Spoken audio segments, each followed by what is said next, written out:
I bid you good day, and I welcome you to Rufford Abbey in this year of our Lord 1160. My name is Elias. I have been a monk at the Abbey for almost a year, and I hope that today I will be able to enlighten you as to how the Abbey was built and to tell you something of our lives here. Let me first begin by telling you that my brothers and I belong to the Cistercian order, which was founded in Citeaux in Burgundy, France in 1098. The Cistercian order wished to return to the most primitive and simple form of monasticism, to build our abbeys in remote places far from the concourse of men. Our order believes in being self-sufficient, in hard work and prayer. As you can see, we Cistercian monks wear white robes and are often called white monks, as our habits are made from rough, unbleached wool. Indeed, wool is very important to the Abbey. We have a large flock of sheep. We sell the wool, which helps provide the Abbey with income. The Abbey was founded in 1146, when the land was given to our Cistercian order by the Earl of Lincoln, Gilbert de Gant. I've heard that the de Gant family is very rich and powerful. They own a lot of land in the north. Now, the reason why I, Elias, know so much about the history of the Abbey is because I am a squire. I spend my days and sentenced to death. And in study, as well On as hearing the learning my news, best in the she was school. tranquil, There majestic are religious almost. books and manuscripts. And As she entered the hall of execution, Mary, Queen of Scots, took her seat on the scaffold with an air of cheerful unconcern. She solemnly declared her innocence, and as the priest delivered his Protestant susurrations, she raised her voice in Latin against his English prayer. She lowered her head, resting her neck against the rock, and waited silently. The headsman raised his heavy axe and swiftly brought it down, cutting her treacherous head from her body in one fell swoop.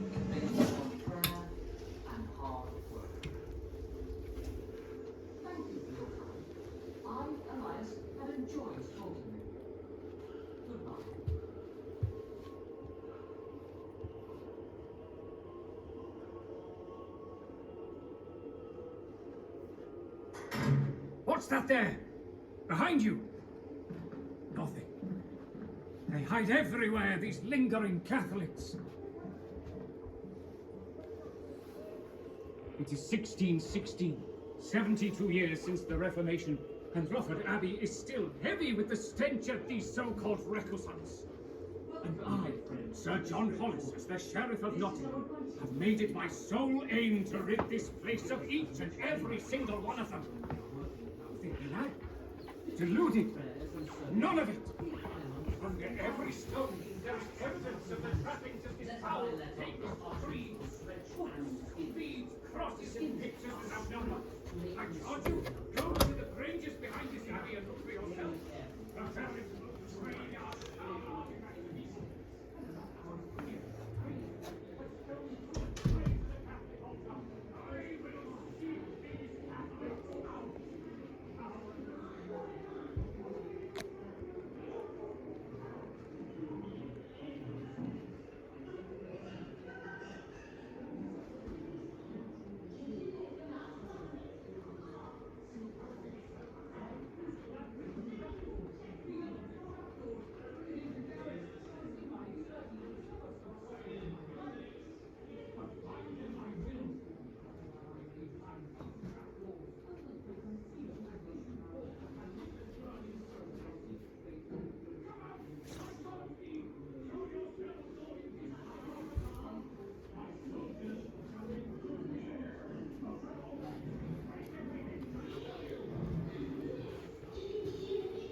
of Rufford House.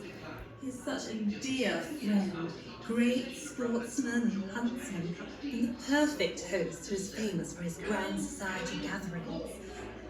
They're so entertaining and such fun, especially when King Edward attends.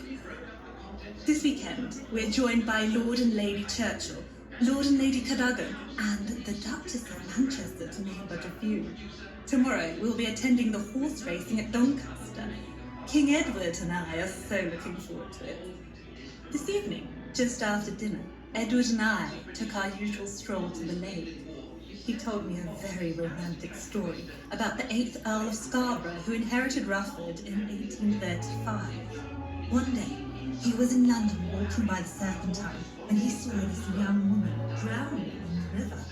He rescued her and found her to be this beautiful young French girl called Agnes. They fell in love, and she came to live with him here in Rufford. They lived together for many years and had 6 children. I said to Edward that it was such a lovely story. He laughed and called me a silly romantic. He's been teasing me all night. Just like he teased me when we were at the powdered ball at Warwick Castle. That was about 9 years ago in 1895. It was a very extravagant evening. I used to like this.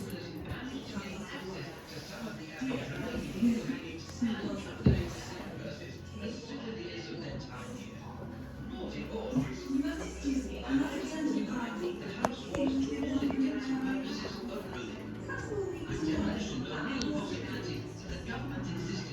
All parts of the abbey dating back to the 12th century, including the crypt, should be preserved at all costs. Nottinghamshire County Council decided the only way to save the abbey was to buy it, and in 1952 they set about renovating the site.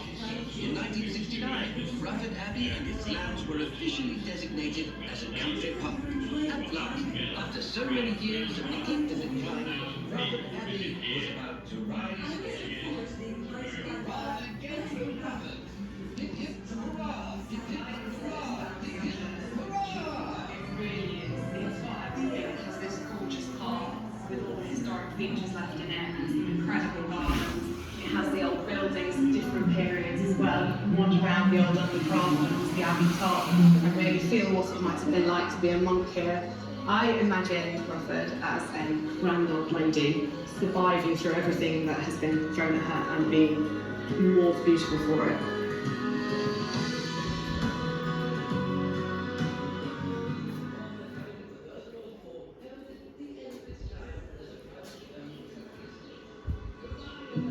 From the end of the war, estates like this really struggled. They just didn't have the money or the staff. A lot of staff went away and never came back.